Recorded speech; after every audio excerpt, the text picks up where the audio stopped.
Hey, Trump, you need to bring the National Guards to Chicago, man.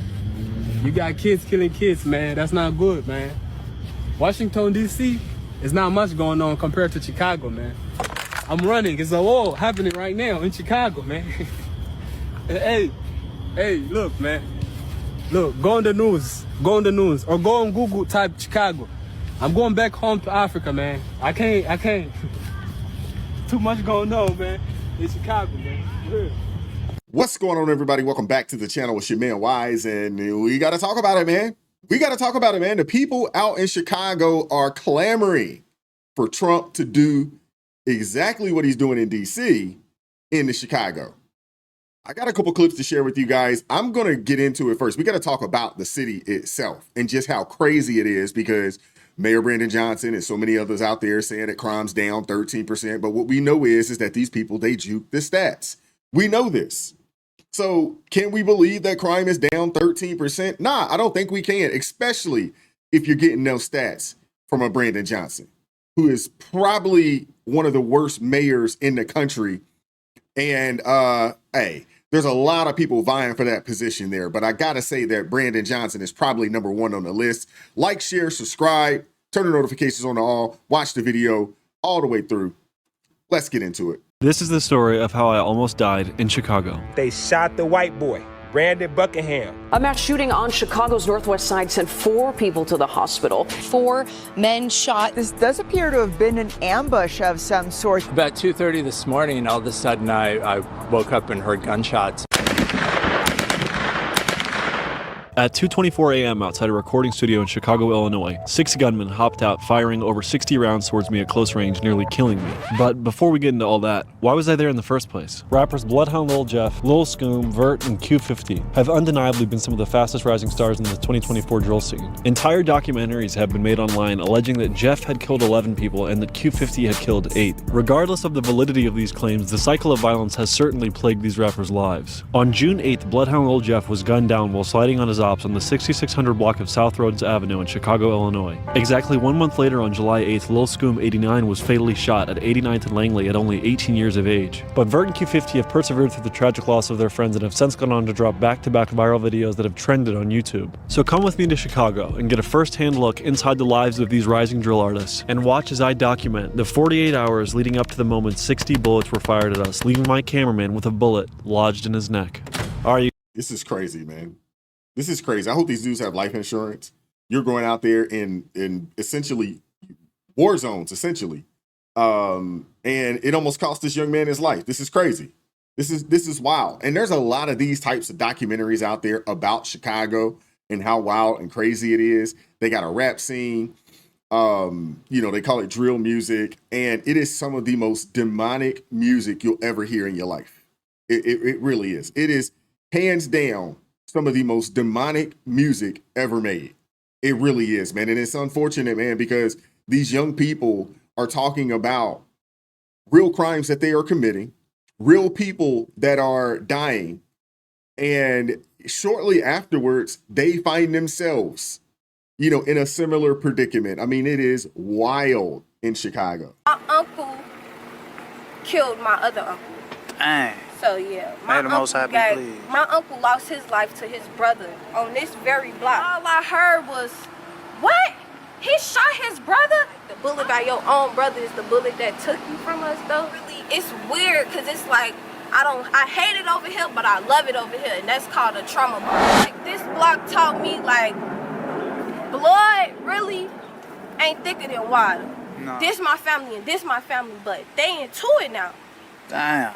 So 62nd and Laughlin is into it with them over here. So it's like everybody that's into it, we used to grow up with each other. Like, we used to play with each other. We used to go to church with each other. So everything happened at Arger Park. Like, this was the place to be in the summertime. Like, the corn lady used to stand right there before they robbed her. We on 66 and Green, y'all. Oh, man, this the neighborhood. It ain't what it used to be when we was coming up, man. So what's the biggest difference? The gang activity. The queens could even feel safe with anything. We have to respect life. We don't respect life. So if you don't respect life, you don't respect your life, you don't value your life, and you can't value this queen life on the side of you, and you don't value your own. And no real morals. It's love, hate, kill, take. They ain't really, it's all hate now. They love Chicago. Yes, they love us. we it's love all over, but we don't love each other, and that's the weird part. Wait, what? But a sister to me, I ain't gonna lie, it's loyalty, because I ain't gonna lie, you could love somebody and still hurt them. We don't have to be blood for you to treat me with respect or love or show me that you genuine for real life. My biological father lived about 7 houses down, and I never seen him, y'all. So what's the biggest similarity between out west and Inglewood? Honestly, from knowing her.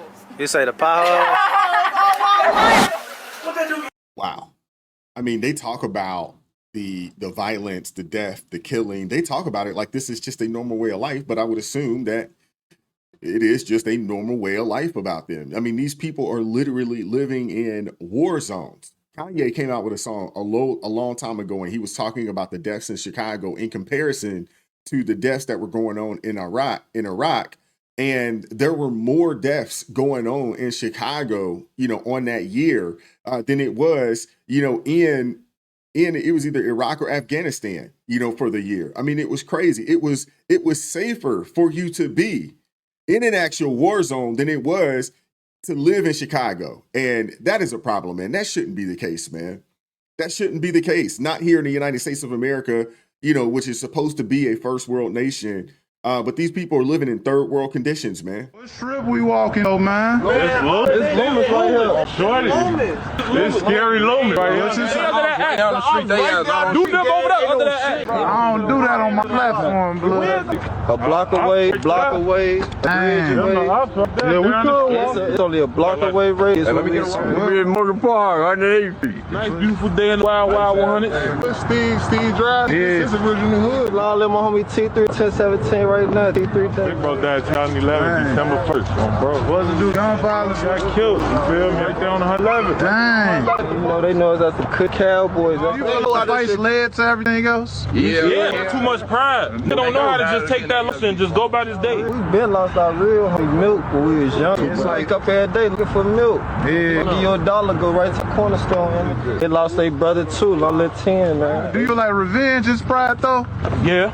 Y'all think y'all lost my homies to the system of like gun violence? Man, 12, the big enemy over here. I'm out for 6 months right now. I'm on 30K bond right now, man. Before that, I just came back for a beat. Metaphorically, do you feel like you in heaven or hell right now? Don't let this shit hell. I don't enjoy this shit.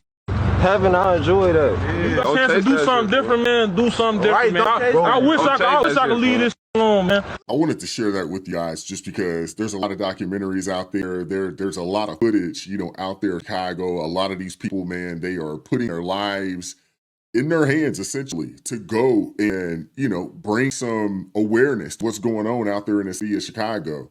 And you'll have the mayor, come out and say crime's down and act like, none of this is happening, like it's not a big thing. Now, we know Chicago's had a gang problem for a very long time, very similar to LA. I think those two, Chicago and LA, are like the gang capitals of the nation. But it shouldn't be that way. We shouldn't just look at it like, oh, it's the norm. We should do something about it, man. These are young people. These are young people that, if they were not in the environment, they would have brighter futures. Let's just keep it a buck, man. These aren't dummies.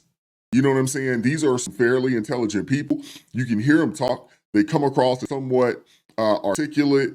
And if they could find a way to utilize that energy for something positive, for good, they would be so much better off, man. But unfortunately, they're in an environment that breeds violence. And it's unfortunate, man. Somebody has to do something, and the black mayor of Chicago sat on his hands and chose not to do anything about the crime. It's really sad. It's really disgusting. But let's hear from President Trump. And after we do this, we'll go to another location, and we'll make it safe also. We're going to make our country very safe. We're going to make our cities very, very safe. Chicago's a mess. You have an incompetent mayor, grossly incompetent. And we'll straighten that one out probably next. That'll be our next one after this. And it won't even be tough. And the people in Chicago, Mr. Vice President, are screaming for us to come. They're wearing red hats, just like this one, but they're wearing red hats. African-American ladies, beautiful ladies, are saying, please, President Trump, come to Chicago. Please. I did great with the black vote, as you know, and they want something to happen. So I think Chicago will be our next, and then we'll... Hey, this might be the first time in a very long time that we've heard a president say, hey, I did really well with a certain demographic of people, and I want to do something for them. Might be the first time that we've heard that in quite some time. I don't even think we heard that from President Obama, who was the first black president, or at least half black president anyway. This is phenomenal. And check this sister out here. Hey, thank you to our president, the people's president. Like I keep saying, the real MVP, President Donald J. Trump. Thank you, President Trump, for hearing us, for listening to us. We need you here in Chicago, not just to see the National Guards. We're asking one more thing. We need you to come in and investigate the Brandon Johnson administration, the Pritzker administration, and Tony Brinkle and CTU. Hey, it's all hands on deck. Thank you, President Trump. President Trump recently claimed that African American ladies, beautiful ladies, are begging him to come to Chicago and help stop the violence. He said people are screaming for us to come and even wearing red hats with his slogan while pitching his plan to expand his crime crackdown from Washington, D.C. to Chicago and New York. So where are the African American ladies of Chicago? Please step forward. We have got something to say. You rock. We see your love for your city and we respect that you care enough to fight for safer streets. For those saying no beautiful African American woman is asking Trump to come to Chicago, let's be real. The mothers losing their sons to gang violence, the same violence Democrats refuse to address, are the ones calling for Trump's help. She's absolutely right. And it's a lot of people. It's not just the mothers. You got a lot of young brothers out there too that are asking for this help. They know it's not safe. They know it's not safe. And you have a lot of really good people out in Chicago. All of Chicagoans are not bad people. You have a small subset, just like out in DC, just like out in Memphis, just like out in St. Louis. You got a small subset of people that are holding, you know what I'm saying, the good, upstanding citizens of these communities hostage. And something has to give. Something's got to give, man. So we cut off the pipeline of boys between the ages of 10 and 19 being either victims or the perpetrators. So, yeah, it is personal.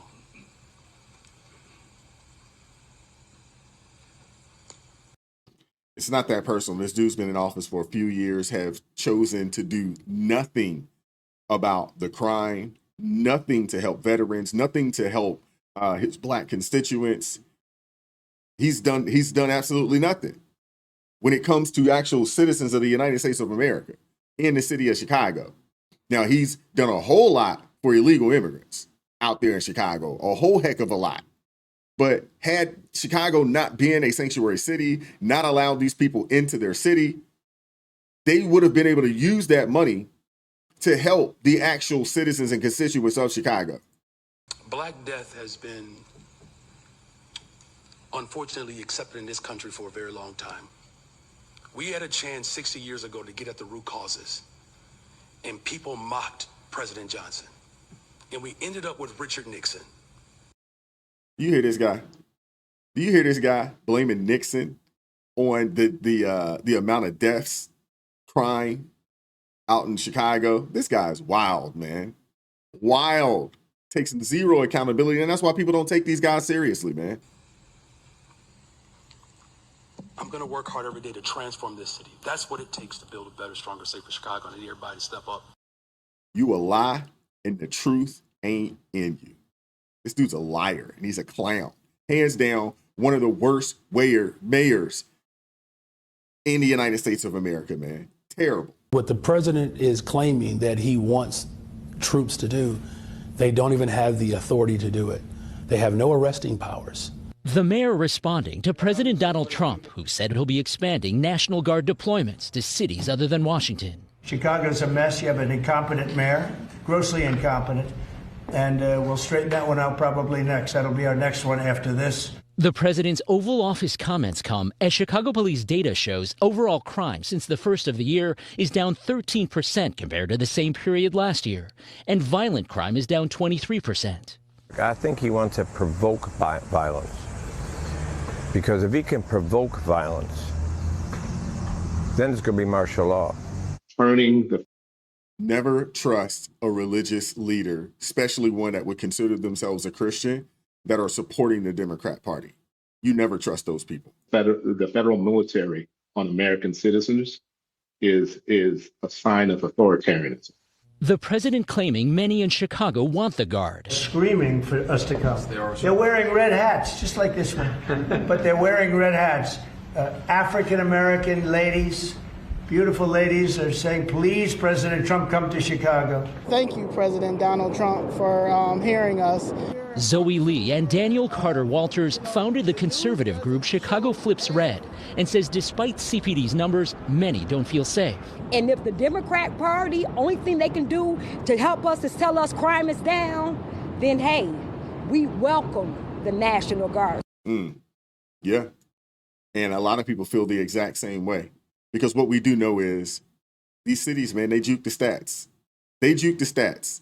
But the people that live in these cities, the people that live in these areas, you know, high crime areas, they will tell you something different. And you know it. But this is a flashback clip I want to share with you guys, man. Youngins in the hood talking about supporting President Trump. Check this out. Kamala or Trump?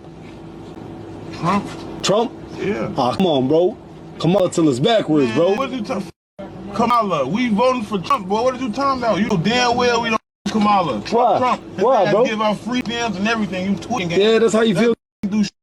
You tweaking. I ain't gonna lie, bro. I'm Kamala. Man, you and Kamala. Come on, bro. I can't even have my opinion. Damn, bro. Bro, you voting for you, so you with all them Venezuela? You with all that goofy?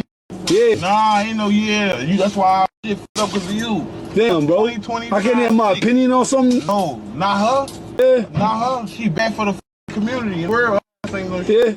Vote for Trump, gang. Nah, I ain't gonna lie, bro. I want to share this thing with you because leave it to white liberals. Leave it to white liberals want to keep the status quo, right? Check this out, man. Now look at this foolishness. This person here, it says here, TDS is at an all-time high in Chicago. Liberal woman says she'd rather be assaulted by criminals than have Trump's troops in her city. How dare President Trump make crime-ridden cities safe? Maybe she should have just give those ungrateful pieces of ish their wish. Now look at this. She says, I've been carjacked in Chicago with my arm broken. I still don't want you or your troops here. By the way, there are no red hats here. Now, she a lie and a half, but these people are the worst. I am convinced, man, that white liberal women are some of the worst people in the country. Seriously. They're awful. They are some awful, hateful, spiteful human beings. The Trump derangement syndrome with these people is on 1,000.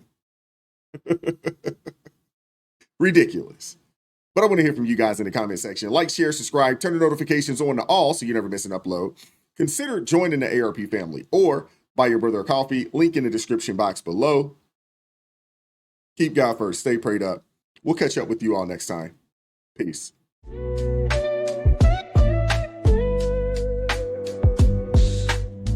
Vibes so raw, can't hide the truth. Words so sharp.